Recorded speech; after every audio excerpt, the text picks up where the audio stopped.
Gikan sa tulo ni doble dayon ang ihap sa nagpositibo sa COVID-19 sa Davao Region kagahapon.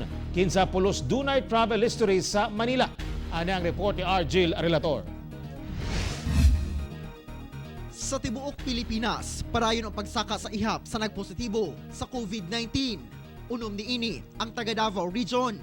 Si patient 442, usa ka 28 anyos nga lalaki. Samtang si patient 443, usa ka 32 anyos nga lalaki sab.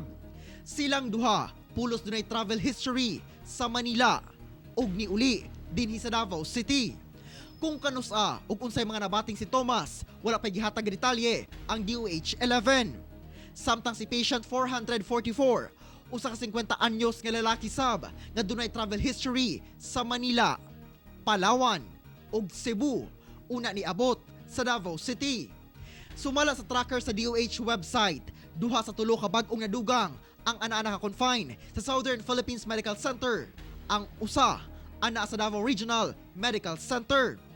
Gawa sa contact tracing sa mga kabanay ug nakahimamat sa mga pasyente, nakig-alayo na sab ang DOH sa airline aron ma-trace ang mga nakasabay nila sa eroplano.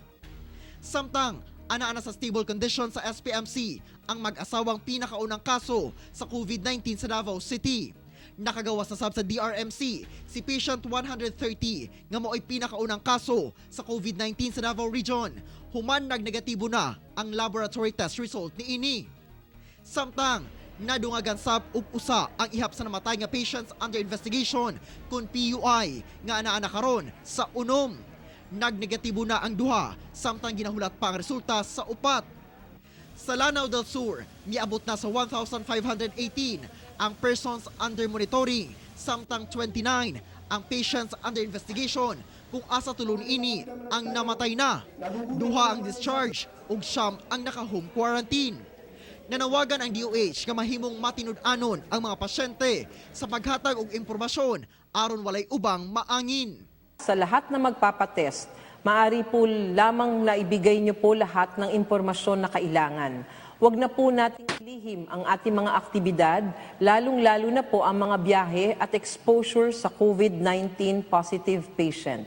Ako si Argil Relator para sa One Mindanao.